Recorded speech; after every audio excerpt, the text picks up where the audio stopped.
the honor and privilege to welcome some of our own tonight. The unofficial release party for The Undertaker's Wife, which you all should have a copy of in front of you. That is yours to take. We are so excited. We have Dee Oliver and Jodie Berndt, which I know many of us know them very well. You might have seen them playing tennis at the gym, on the lacrosse field, grabbing a glass of wine. One of them babysat me when I was little. I had the privilege of babysitting both of their children. Both of them live in Virginia Beach. Together they have 6 daughters, 1 son, 4 college students. 2 are on their way to get married. 1 is on her way to becoming a doctor. So they have a lot of children among them. They are both, you might not know this because to us they're our friends, but they're also nationally known speakers and authors. Jodie has written several books. One that many of you have probably and are using is Praying the Scriptures for Your Children. And then Dee wrote a book, Going Out in Style, on how to make a graceful exit and survive the loss of the one you love, which I know a lot of us have as well. And together they wrote The Undertaker's Wife, which is why we're here tonight, and we're so excited. It's hot off the press, and it's already getting rave reviews. Let me just read a few for you. I did a little homework. One person said, "I rarely find a magnetic, page-turning autobiography, and this is one of the best I've ever read." Another reader said, "I laughed, I cried, I couldn't put it down, so I lost a whole day." And then they even had an atheist review it and said she really wasn't into the God stuff, but she gave it 5 stars because Dee was just so real and the book was so good. So all of you, we are all in for a treat as we get to read this book. But I do have to say, we called this event a Virginia Beach love story, and I have to just share one quick story about how Dee inspired my own love story. When I was home in college, I was at a party with Dee, and I don't know, we were talking about boys and dating, and I was telling her I had this guy in college, and I said, "Well, you know, how did you know that Johnny was the one?" And she said, "Well, we had our first date, and he took me home, and he kissed me goodnight, and it was just a jaw-dropping, knee-buckling, you can't feel the floor underneath you kiss." That not making it into the book. And I closed the door, and I knew that that was the man I was going to marry. And I was 21, and my eyes were like, whoa, I've never had a kiss like that. And so I marched up to Charlottesville, I dumped my boyfriend, and I decided that Dee's kiss was worth waiting for, and I hadn't found mine. So Dee, thank you for inspiring my love story, and I'm so excited for us to all hear more of yours. So please join me in welcoming Dee Oliver and Jodie Berndt.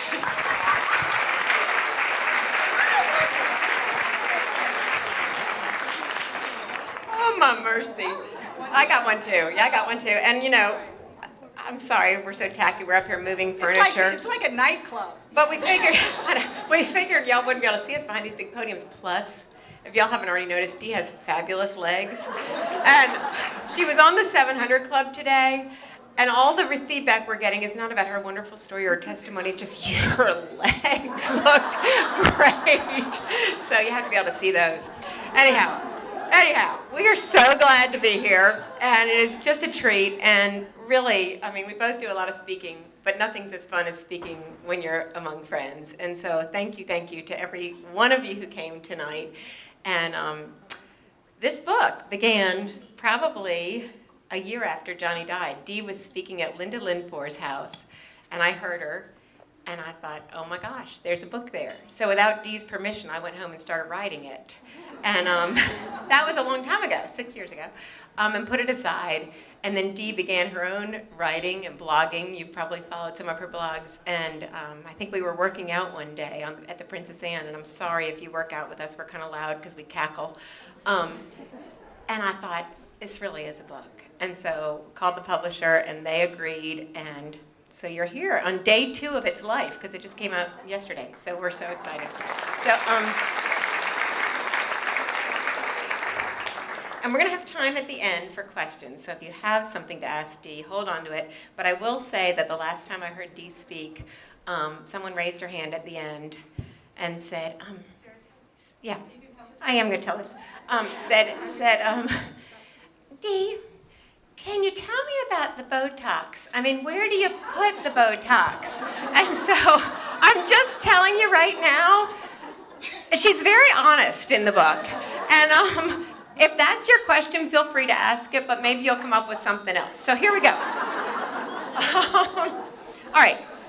A lot of us in this room know Dee, and a whole lot of us knew Johnny.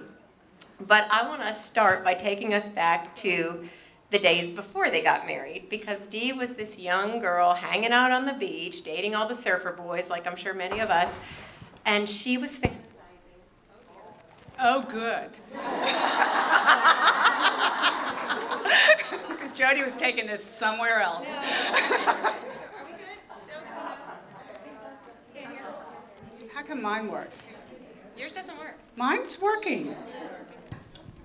Maybe I Here. have the bad battery one.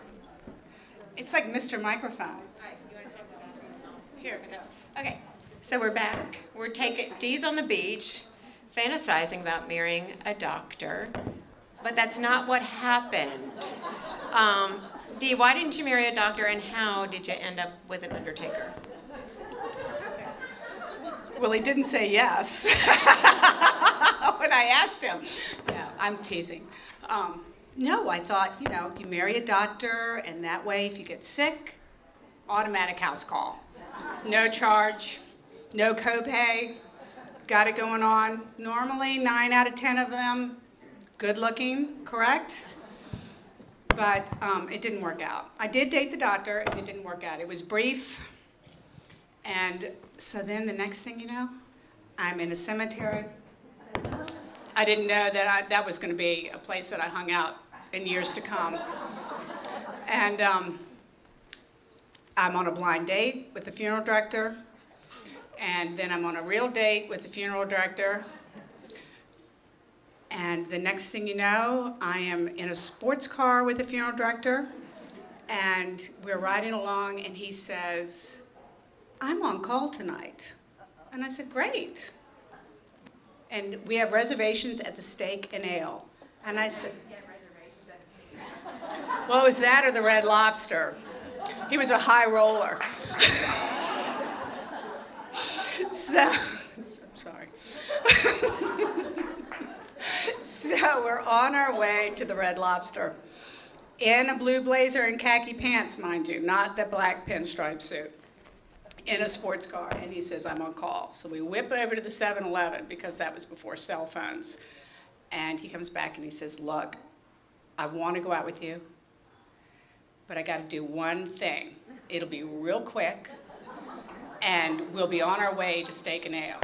Now me, if you know me, I can't pass up a meal. And I knew at this time, I wasn't going to get one anywhere else. So I was in. So the next thing I know, we go to the funeral home, where I find out later he lives. So I know we're not going back there later. That's a given. I have my standards. That was it.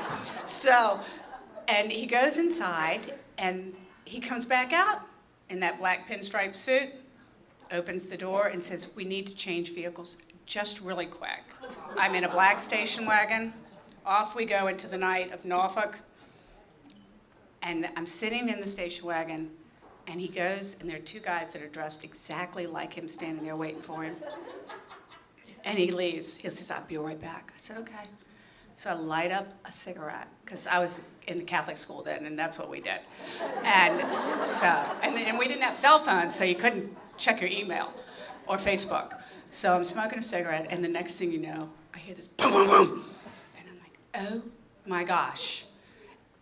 And all of a sudden I look, and there is this white cot right here, because it's a station wagon, like the old-fashioned station wagons we all grew up in with no seatbelts. And that person is literally right here, and he slides in, and he's like, hey, you ready to go to dinner? And I went, is she going with us? We took, so that's that's Dee's first date. And they get engaged. No, I'll have to grab yours. They get engaged twice, actually, which is an interesting story. And most people who've read the book will call me and say, okay, great book, but did it really happen? Did she really nearly kill Johnny? And she did during the engagement. So I'll let you read that story for yourself. They get engaged, they get married, and they're this young couple. And remember, Johnny's still living above the funeral home, but Dee starts hanging out there with them, working alongside him. What was that like, working there? Well, it wasn't creepy. No, it was, you know what? It was great. It didn't take me really long after we were married to realize that Johnny loved his job. And it wasn't just a family job for him. It was something that he believed in, and he felt really, really strongly about serving the community and the people that were losing their loved ones. And he worked 7 days a week, literally 24 hours a day. Even if he wasn't on call, he was on call. He fielded every single call that came through. And so I said, well, shoot, he's not even coming home half the time. So I started showing up at the office, and before you knew it, I started working there. And we loved the job. I loved the job. He loved the job. We loved the men. We loved the people we served. It was so fulfilling to us. It was great. Our children were raised in it. Jackie loved to jump the headstones, pretend it was an equestrian course. Madison tried to learn her ABCs on the headstones, but she still doesn't know them, I don't think. But it's all right. But we loved it. And clearly, I mean, who in this community has not been touched by you all? And we've all had family members where Johnny and Dee and the whole H.D. Oliver crew have really meant a lot. So we know how that was. But you mentioned your children, but they didn't have children right away. There's a story in here. Dee wanted to have children, but they were working and life was kind of getting in the way like it does. And suddenly she went for her annual checkup and realized it had been about 4 years that they'd been sort of trying, and you can imagine Johnny was happy to try. Her doctor said, so you want children? And they realized that she hadn't been getting pregnant these 4 years. And he said, maybe we should just do a little surgery. Let me just check. And so Dee says, I'm just going to read this for you so you can see how it's told in the book. The doctor wants to get her in for surgery, and he's got a cancellation. Numb, this is Dee, I drove to the funeral home where I knew I would find Johnny. Sure enough, he was in the back office, surrounded by 5 of the boys, dressed all alike. They'd been discussing the funerals of the week, but when I stepped into the room and burst into tears, all conversation stopped. 6 handkerchiefs came my way like a flock of white birds. Funeral directors are nothing if not prepared for a good cry. Sweetheart, Johnny said, stepping toward me, what on earth is the matter? I told him what the doctor had said, that there might be something wrong with me, that maybe I couldn't get pregnant. With that, the boys all turned and looked at Johnny like maybe he was hiding a baby behind his back. Honey, he said, I need to talk to you. Let's go up front to one of the family rooms. So they do. They go up to these tastefully decorated rooms to have this private conversation, and the boys let them all pass. Sit here, honey. Johnny pats the sofa and closes the door. I want to talk to you. I'm scared, I said. I don't want to have surgery. I just want to have a baby. What about adoption? Do you think we could adopt a baby? The doctor says, Dee, Johnny said, trying to stem the tide of my grief. I kept babbling. Dee, he said with more force than I thought the situation warranted, stop talking. What? I blew my nose into one of the handkerchiefs and looked at him. When are they talking about doing surgery? He asked. In 2 days, they had a cancellation, so I was able to get right in. The very thought brought a fresh wave of tears, and I began to sob in earnest. Whoa, Johnny said, I think you should cancel it.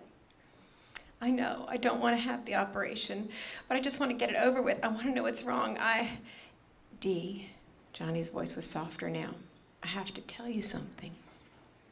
I let the handkerchief drop to my mouth, willing myself to listen.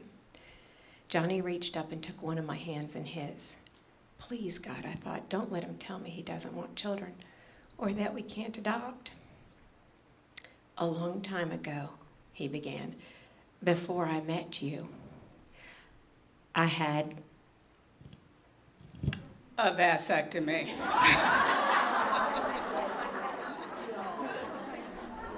what happened? And I promptly stood up and said, "Dear, I have one thing to say to you." And he said, "What is it?" And I said, "Get a lawyer." I said, "Do you realize it's illegal to enter into a marriage knowing that you cannot have children?" And he said, "Well, yeah, kind of, sort of."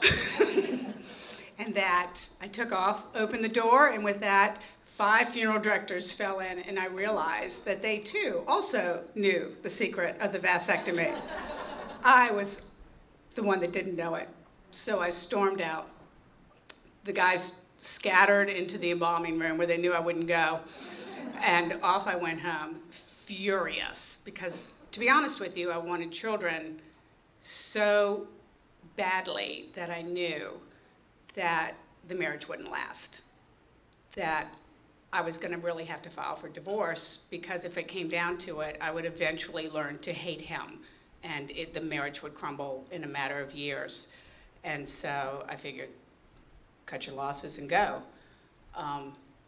But, you know, I stormed around the house and I thought, well, I could tear it up, throw down a few things, but I'd just have to clean them up anyway, and so there's no point in breaking anything. But, I looked up and I said, "Lord, what do you want me to do with this? You know, here's this wonderful man that I'm in love with.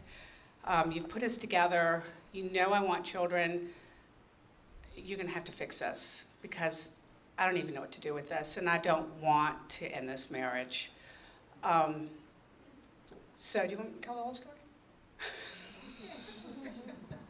Or do you want me to leave them something to read? Well, obviously I have children.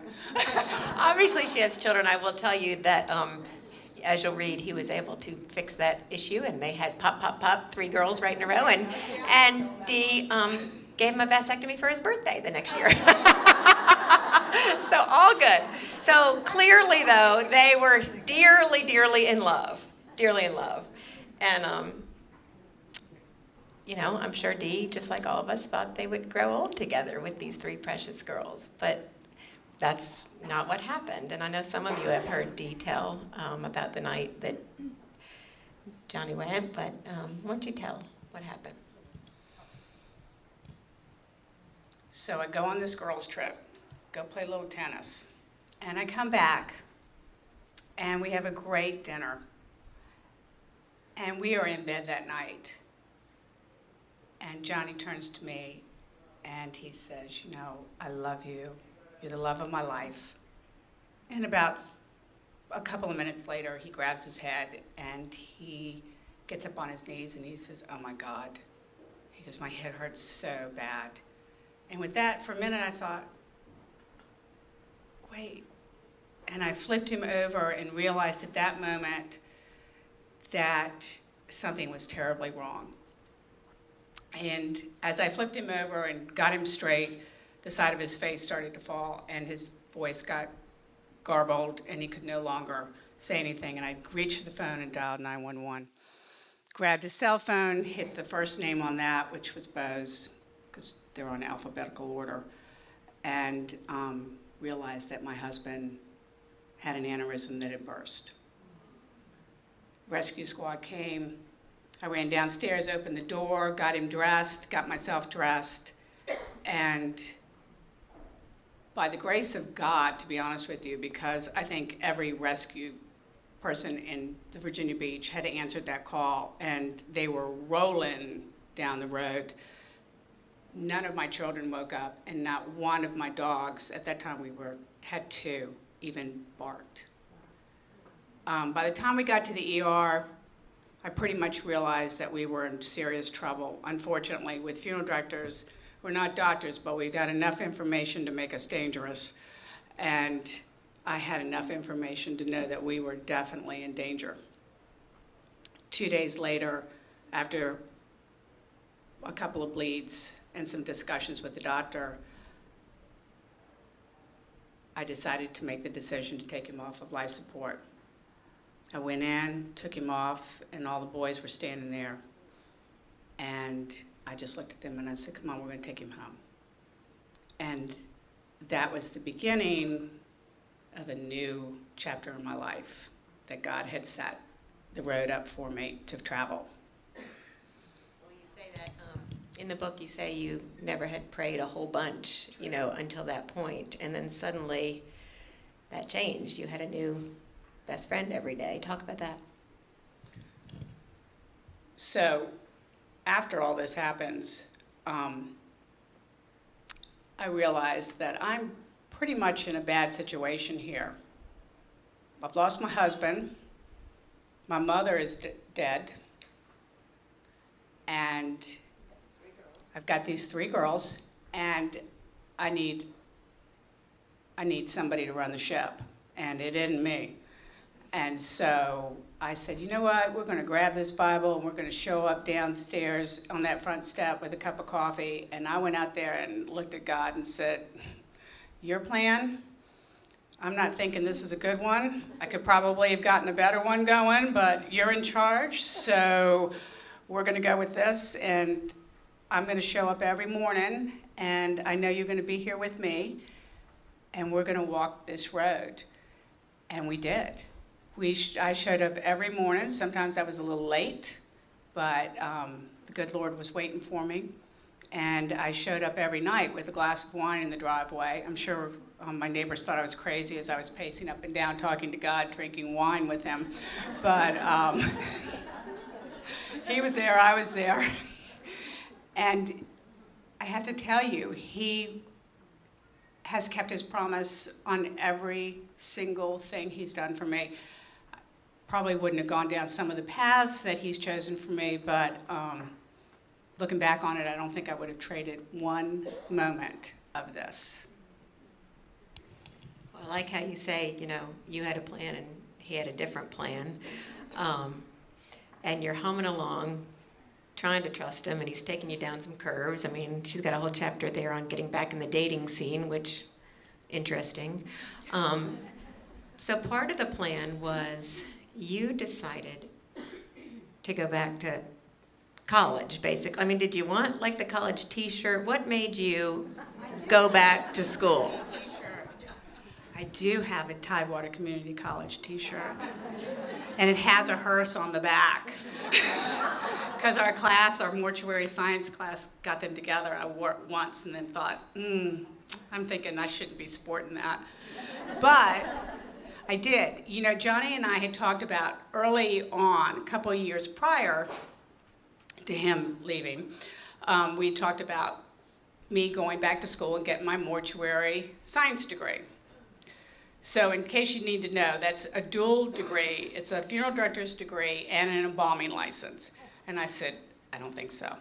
I'm happy to be the hood ornament, hang out at the funerals, but I don't have time for school. I've got 3 kids. I work for you part-time. We're good. Well, he'd gotten the application, and he talked to the head of this director of the school, and he buried it. And as I'm going through all the bills and stuff, there's the application. And I'm thinking, no, I don't know about this. So Chemistry. Did you have to take chemistry? I had to take organic chemistry. Do you know what it's like to take organic chemistry when you're like 30, 40, 50 something? It's not good. I got into that class and realized that I wasn't 30, 40, 50 something. I was more like 70, 80, 90 something, and nothing that Botox could do to help me to hide my old decrepit self. I slide in there. Everybody's got a tattoo. Who would have known that? I would have gotten one. The teacher's younger than me. She puts the problems up on the board. I'm sitting there going, oh, seriously? This is a plan? This is not a good plan. I write my name down, I copy the problems, I hand it in, I leave, I get in the parking lot, I call my father and go, I can't do this, are you kidding me? And he's going, I got it, we'll tutor you. I call Bo Mills at the office, I go, I can't do this. He goes, doesn't matter, nobody knows you're in there. He said, what else you gotta do? You're old. I went, great, I just got that. But 2 years later, year-round, full-time, my poor children ate in restaurants every single night. They were awesome. Did my homework with them, graduated with honors, got a t-shirt with a hearse on the back, because I was in the funeral directors club. I was done. You were done. You got your degree. So proud of you. Now it's time to get a job, and you think you're going to go back to H.D. Oliver, but in the time that had passed, turned out they didn't need another funeral director anymore. That must have been a surprise. That was a real surprise. And in fact, my brother-in-law was running the company, and they did not need another funeral director. So, although I do promote him all the time, and it's a great place to go. It's a great place to go. I send all my friends there. But no, he no longer needed me. And the issue is with one of these degrees is that you have to do an internship of 3,000 hours. And 3,000 hours doesn't sound like a lot until you're doing 3,000 hours. And then it's really a long time. And time was ticking, and I needed to get it. And I wasn't able to get it at Oliver's, so I had to go somewhere else. And I don't know if anybody knows this person, but he's a personal friend of mine. So, well, I jumped ahead, sorry. So I can't get my internship anywhere in town for certain reasons. And so a friend of mine who's a businessman says, well, I know where you can go get one. And I said, where? He says, I got it all arranged. I said, all right. He says, Paul Riddick. Y'all know Paul Riddick? He was just in the paper again. He's one of my favorite people. I said, oh, no. No, you don't understand. I can't go to Paul Riddick. He said, oh, yes, you can. I went, no, I cannot go to Paul Riddick. Now, it has nothing to do with the fact that he threw the ham at the deli lady or that he owes a lot of taxes. It was the fact that I'm white and he's black. And this gentleman said, well, yeah, I know that. And I go, no, you don't understand. I'm white and he's black. And in the funeral business, it's segregated. Not so much black and white as it is just culturally. Each funeral home specializes in their type of culture, their type of religion. And I didn't know anything about his funeral home, and he certainly doesn't know anything about mine. So I postponed it. Halloween was coming, and then Thanksgiving, we had to get a turkey. Then there was Christmas, and that's Jesus' birthday, so you can't get a job then. And then Jackie had a debutante thing, and that was a whole nother ball game. And then it was February, and it was Valentine's Day, and I didn't have one, so I had to take the job. So, so you take the job, and I'm not kidding, Dee arrives, and they see this white woman coming in, and they think she's with the IRS. Yeah.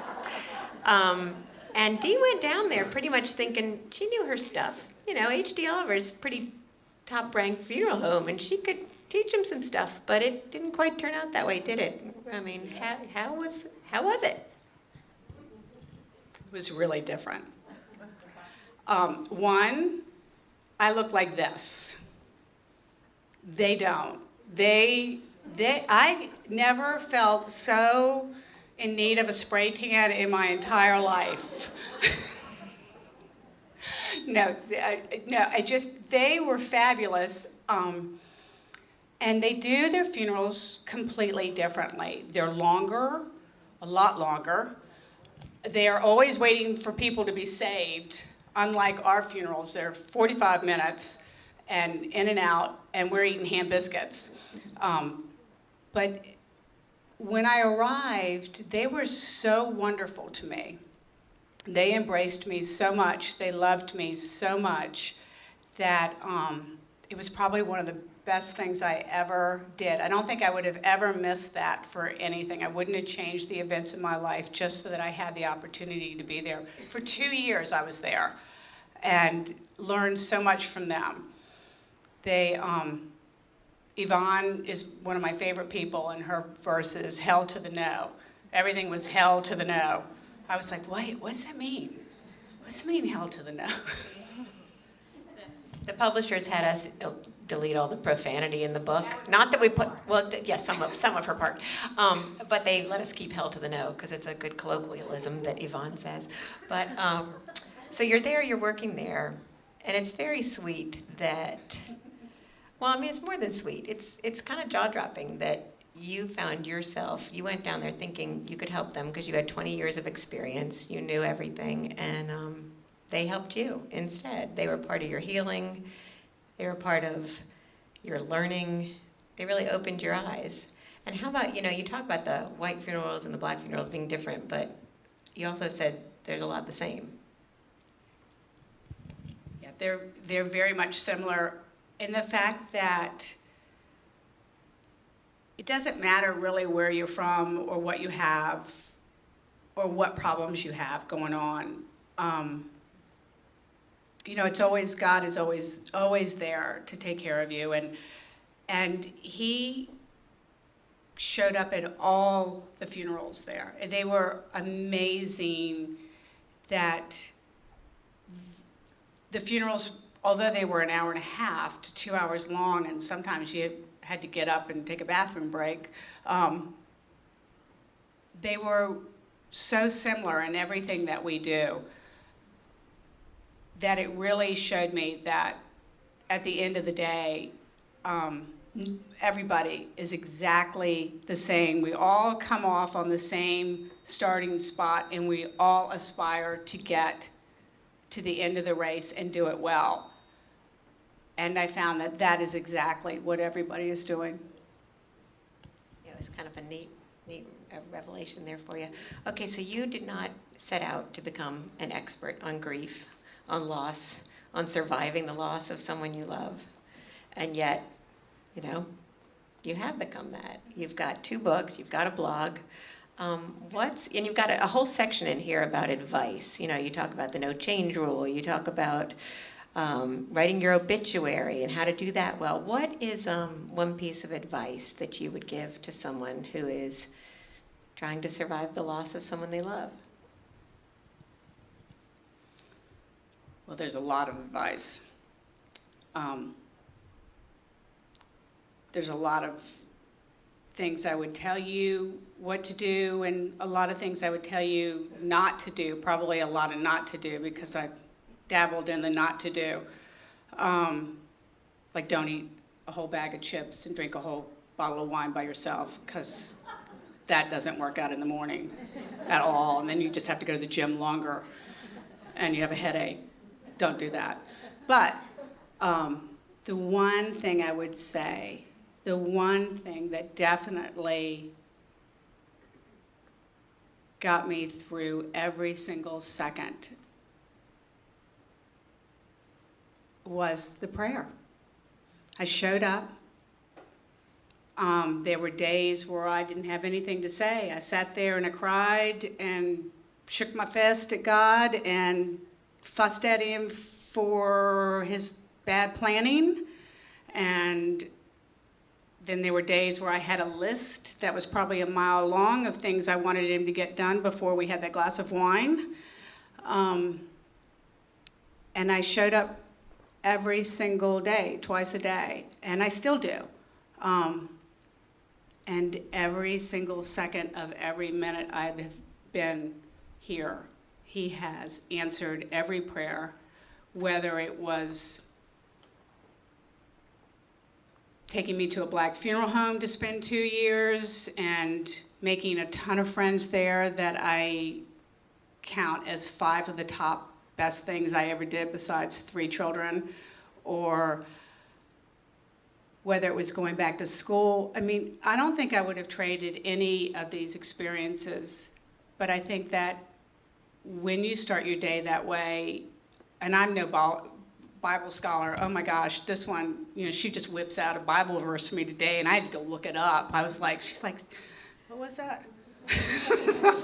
She's like, Philippians 4 something, and I was like, oh shoot, I got to put my Bible out, I got to look it up. But that being said, you don't have to be able to memorize all the verses, and you don't have to know everything. You just have to show up for the game. And I showed up for the game, and we played it well. And I love that. And what you'll see when you read it, Dee's very honest about her grief, her anger, her anguish, and the hard stuff. I mean, she's up here, she's beautiful, she laughs, and you think, oh, she took it so well. And you see it's not always that way, and it's really neat to see the way the Lord sustained her through that. I want to bring Johnny in a little bit because several of us knew him, and he had a lot of sayings. One I love, he would say, your death day is like your birthday. It passes every year on the calendar. You just don't recognize it. And he also said, you got to pick a team. It really helps if you pick a team. What did he mean by that, Dee? There's a story, and it's in the book, but it was one of those things that, 25 years you're with somebody and you have a lot of conversations, and you don't remember a lot of them, you just remember you had a lot of conversations. And one of them was, he came home one night and he said, I was just working on this funeral of somebody, and the guy was a prominent businessman, and he was doing his pre-arrangement. And he looked at Johnny, and they were sitting across from each other, and Johnny said, so what's your religious affiliation? And the man said, well, I don't have one. Johnny said, well, gotta have something, some sort of clergy you want us to call or something. He says, well, I don't have anything, I don't believe in anything, I believe when you're gone, that's it. And Johnny said, all right. He came home, and we were sitting there, and I said, he's telling me the story, and he goes, he says, it's either a really brave man or a complete fool that sits across from me and says, I don't have anything. He says, everybody should pick a team. He said, you should be on a team. And I remember thinking, absolutely, because where are you without it? I mean, and I know everybody always said, they looked at me and they said, oh, you've got it together. And to be honest with you, I didn't know you could take a shower and wash your hair and shave your legs and throw up and cry all at once. I was amazed at what the human body could do. I mean, truly. And I don't have it all together. I mean, I stood in cemeteries year after year, all day long, burying a lot of your family and a lot of people in Tidewater. And it's a tough situation to be in, and then when it happens to you and you don't expect it, and you don't really have your act together, because you think that, like the doctor, I thought I'd get a house call. I figured if I married the funeral director, I was, not gonna die. And he certainly wasn't gonna die, because everybody had to have him. He had every key to every cemetery gate in town, so he can't die. But he did, and it's difficult, and it's hard, and I had a rough row of it. But truly, you have to pick a team. You got to be on God's team. You got to play it. Because I tell you what, I don't know what I would have done without being on that team. It's gotten me through a lot of days and a lot of really, really long nights. And through it, as strange as this life of mine has turned, I've been blessed in more ways than anybody can ever imagine. And I don't think that I would trade it for anything.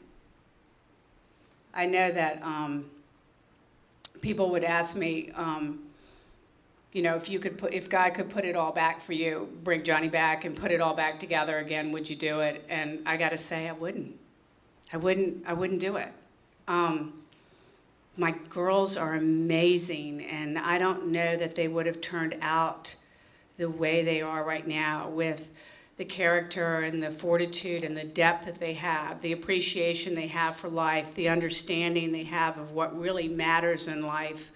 You know, I mean, we all like a good pair of shoes, but they got it going on when it comes down to the core of things. They're not perfect. Good God, no. They have fought down those stairs like nobody's business. And I don't think I would have turned out the way I was. And the appreciation for every single thing I ever got, I wouldn't trade it. I mean, God's been so wonderful to me. He has taken me in places that I have absolutely loved being. Being the only white person for 20 miles has been awesome. Going to mortuary school and talking to all those kids has been great. I think it's been fabulous.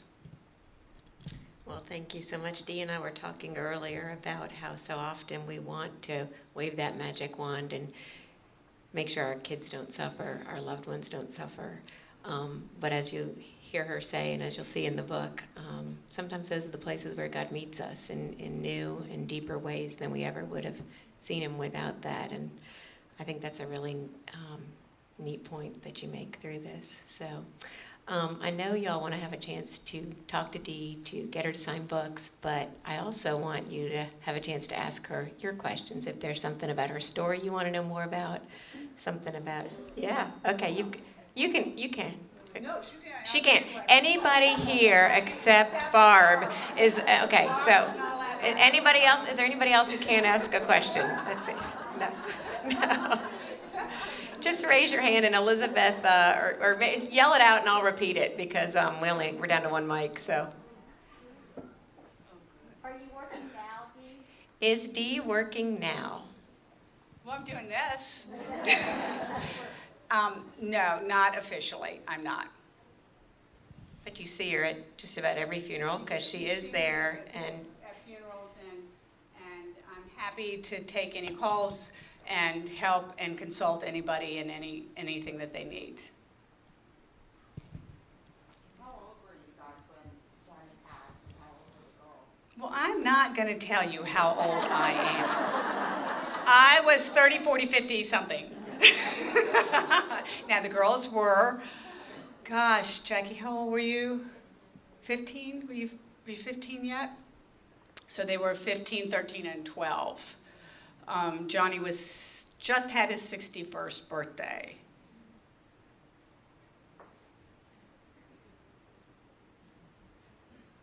Did the girls reach out to you, or how did you console them?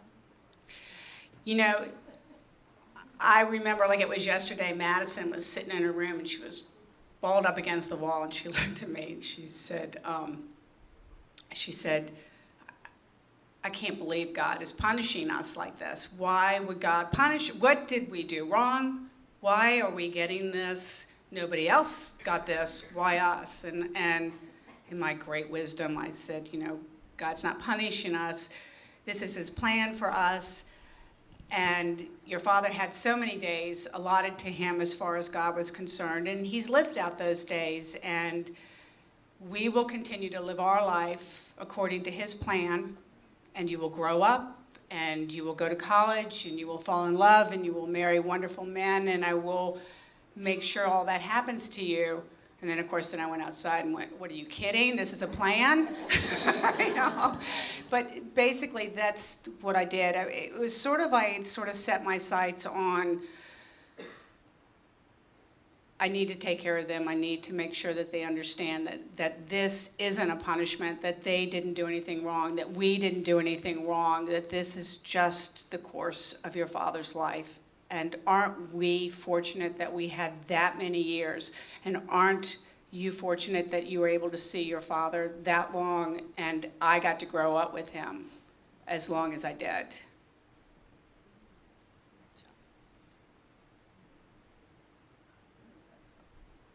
You mentioned just for a second about selling books or whatever, about writing your own obituary, and that feels like, oh, well, I'll do that when I get really old. You know, but it's like, we don't get really old, so, I mean, Yeah. how do you sit there and write about yourself, about... Oh, that's so much fun.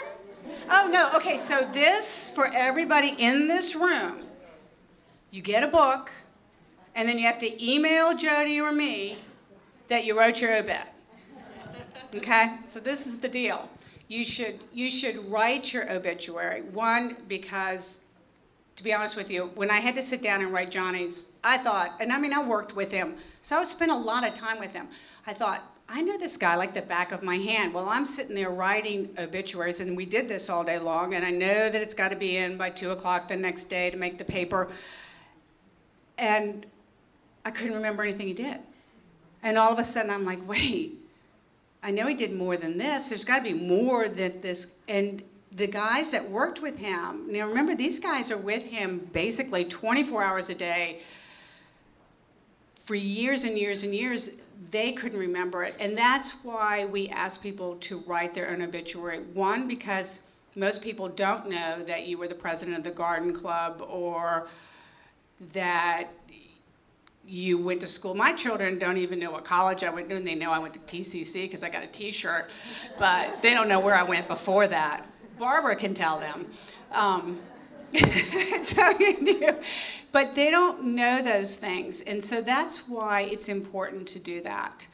And you don't have to write the whole thing, but if you just, my father did it for me, if you just write the body of it, no pun intended, and then you don't exaggerate and you don't lash out at anybody.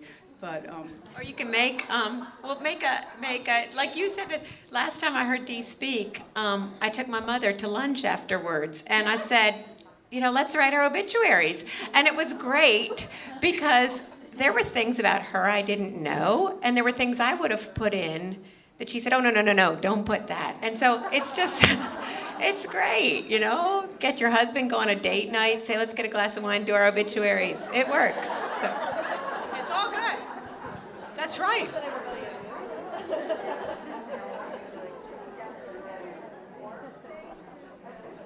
A 4. There you go. Well, you just call me and I'll write it for you. It's in the book, actually. Yep.